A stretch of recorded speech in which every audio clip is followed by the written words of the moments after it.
What's up sa inyo mga kaasang? Update muna natin itong ating goldfish no dahil marami nang nangangamusta at marami nang gusto makakita no dahil matagal-tagal ko na nga rin palang hindi ito napakita sa inyo. So ito yung mga goldfish natin dito sa 75 gallons. Andiyan pa rin yung ating rancho.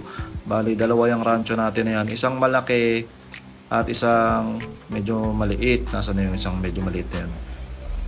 Basta nandyan lang yon. So dalawa yung rancho natin. Tapos ayun nakita ko na. Yung puti na yan yung isang rancho. Tapos yung mga oranda na kasama nila, ito yung mga kinuha natin sa pond na mga pinili ko. So ito yung mga naiwan sa akin na galing doon sa pond kasi yung iba doon yung mga binenta ko na. So ito yung mga naiwan na lang. At mga pinili ko yan. Actually marami pa to no. Yung iba ay nandun pa sa 20 gallons na. Ipapakita ko sa inyo mamaya. Pero hindi ko kasi pinupuno muna to para mas mabilis lumaki yung ating mga mga goldfish dyan. So ito na nga yung isa ko pang mga pinili na para sa akin na hindi ko na binebenta. So ito yung mga mga oranda. At ayun, pansin ko lang na parang mas matataba yung mga nandito. Hindi ko alam kung bakit. Dahil ba mas madumi yung tubig. So ayun. Itong mga to, ito yung mga galing di sa pond. Tapos yung iba dito ay yung galing kay kay Sir Igor. Na kung maalala nyo, binigyan niya tayo ng almost 90 pieces na fry. At may mga sinelect din ako doon at dito ko nilagay. So, kaya kung makikita nyo yung iba, mga may kulay na. Yung mga may kulay na yun yung galing natin sa pan. Tapos, yung ibang kasama nung binigay sa atin ni Sir Igor, tinanggal ko dito kasi namamatay sila dito sa 75 gallons. Hindi ko maintindihan kung bakit. At minatira na lang dito siguro mga 4 pieces dahil mahirap sila hulihin. Tapos yung iba, dito ko nilagay sa ating isang 20 gallons na tank pa. So, yung buksan natin yung ilaw, medyo madilim. Alright guys, itong mga fry na to, hindi na siya fry Basta itong mga oranda na to, ito yung mga binigay sa akin ni Sir Igor. Na kung maalala nyo, yung kahasang natin na nagpa-GOC nung Kamfa na sinalihan ko rin. So, ito, binigyan niya tayo ng ilang piraso at mga ilang piraso pa rin yung natira. Tapos, update na rin natin yung aso natin. Ito na yung aso natin si Peanut. Yan, medyo lumaki na siya at nagiba na yung kulay niya, medyo naging hindi na siya dark, nag-light na yung color. So ayan lang muna yung update natin sa ating mga goldfish no, para doon sa mga nakakamiss sa aking mga goldfish.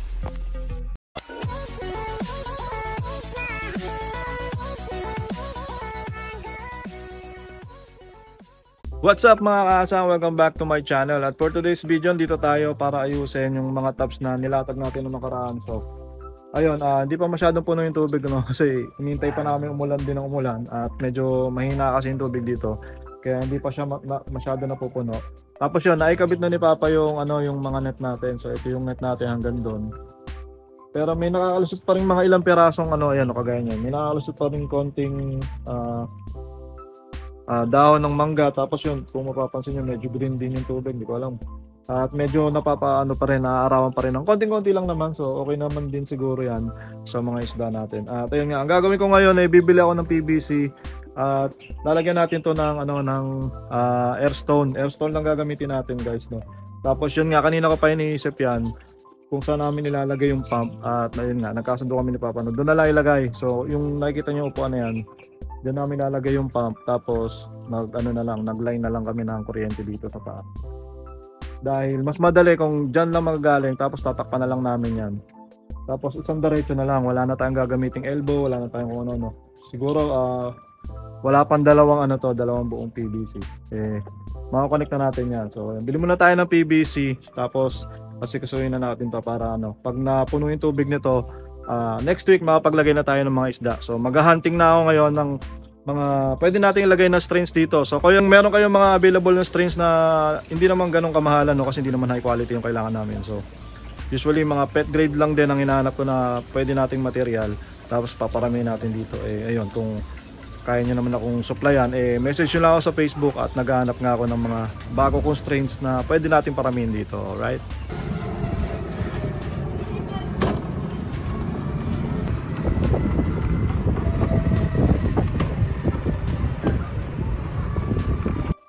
So yun guys, nakabili na nga kami ng PVC. So dalawang buo lang yung binili ko.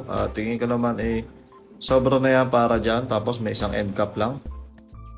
At ayun no, sinukat ko na nga siya. So parang isa't kalahati lang ang nagamit ko guys. So ganun yung magiging forma niya sa gitna. Tapos doon natin nilalagay yung ating air compressor. So kailangan ko na itong lagyan ng mga tanda dahil bubutasan natin yan para do sa ating air controller.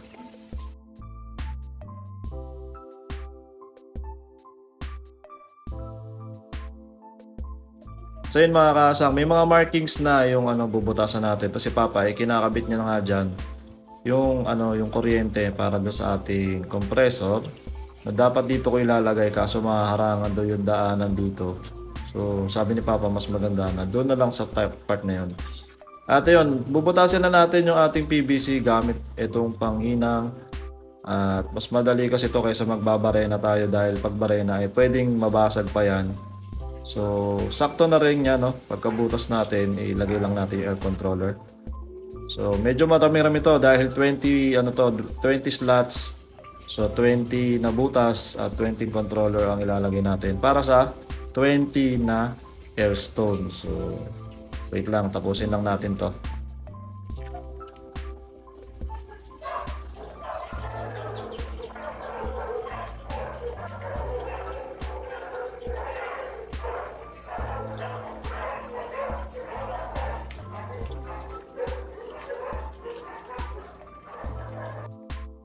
At so yun na nga mga kasama, natapos na ako sa pagbubutas at paglalagay ng air controller na medyo mahirap din palang gawin at pawis na ako.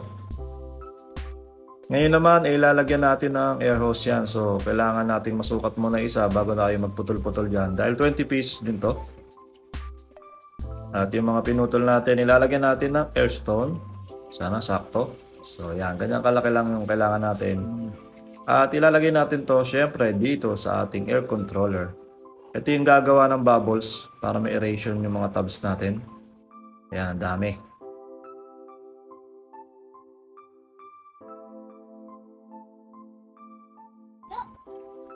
So yun mga kasang, no, sinubukan namin buksan pero parang may mga sumisingaw kaya naisipan ko na lagyan na ng sealant lahat ng air controller.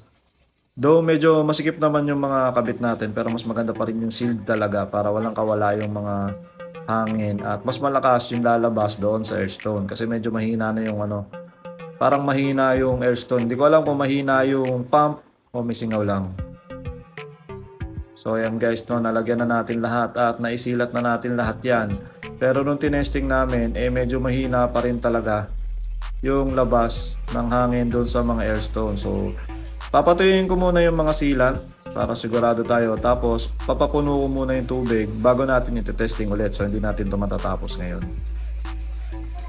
So yung mga kasang, no, hindi ko matatapos ngayon to dahil kailangan ko nung umulis at kailangan ko nung magbukas ng shop. At ayun, hindi pa nga kasi puno yung hindi pa puno yung tubig niya. So pupunuin muna natin yung tubig niyan. Tapos babalikan ko na lang ulit. Tsaka ako titignan ulit kung talagang mahina ba yung nailagay natin na 25 watts na Reston na air compressor kasi 20 pieces lang naman to. Kung maalala nyo yung aking shop doon, 20 pieces, isang lang yun, isang 8 watts lang ang gamit ko doon.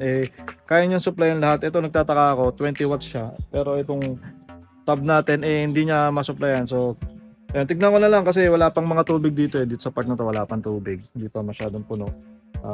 Matetesting talaga natin yan pag may tubig na lahat at nakalubog na lahat ng ating airstone. So ayun, balikan na lang natin guys itong ating setup dito at update ko na lang kayo sa mga susunod. So ayun, no, tapusin muna natin ang video na to. Maraming salamat sa mga nanood. Peace out.